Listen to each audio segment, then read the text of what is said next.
រវល់ទៅក្រែបទៅខ្មុំនៅគិរីរំហៀងបដោគ្នាទៅណាគ្រាន់ប្រពន្ធខ្ញុំប្តីវិញម្ដង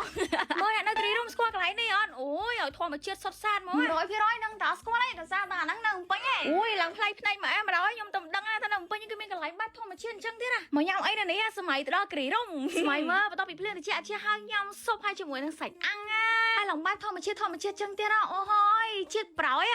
ឡើងធម្មជាតិបដ សូម្បីតែតកួរហ្នឹងក៏មកទាំងវែងនេះចូលហើយចាប់ដាក់ទាំងអស់បដ ហើយគ្រាន់ប្រាប់ថាចូលចិត្តជីទាំងកូនអញ្ចឹងមិនបេះដែរខ្ញុំសាញ់ឲ្យពេលពួកគាត់ប្រើចានចេះចានអញ្ចឹងមើលទៅឡើងខ្ជូតហ្មងអូយត្រជាក់អញ្ចឹងញ៉ាំសាច់អាំងឆ្ងាញ់ម៉ែឆ្ងាញ់ណាស់ញ៉ាំមួយបាយទៀតកាន់តែឆ្ងាញ់ហើយវ៉ៃអញ្ចឹងបើថាញ៉ាំស៊ុបបែបខ្មែរអញ្ចឹងទៀតណាកាន់តែអែមស៊ុបគេឡើងឈ្ងុយមកឈុតគេនេះមកតាំងពីបន្លែប្រហិតសាច់គោគ្រឿងសមុទ្រកន្លែងនេះហ៊ាននិយាយតែត្រូវប៉ាន់ហ្មងអ្នកចូលចិត្តបែបឈឺស្ងប់ស្ងាត់អែមស្រែវសូមអនុញ្ញាតឲ្យខ្លួនឯងញ៉ាំមុខល្ហុងបន្ទាប់ពីខានញ៉ាំចង់មួយឆ្នាំអីមុខល្ហុងនេះមិនមែនមុខល្ហុងធម្មតាណាមុខល្ហុងពងទាវប្រៃហ្នឹងហើយសិតតែពងទាវប្រៃនឹងពេញចាននៅនេះអត់ខ្វាយញ៉ាំណាម្ហូបផ្សេងទៀតឡើង120មុខនេះតកកឈូស my favorite my ស្នប់ចិត្ត my បេះដូងថាមកគាត់ឈ្មោះថា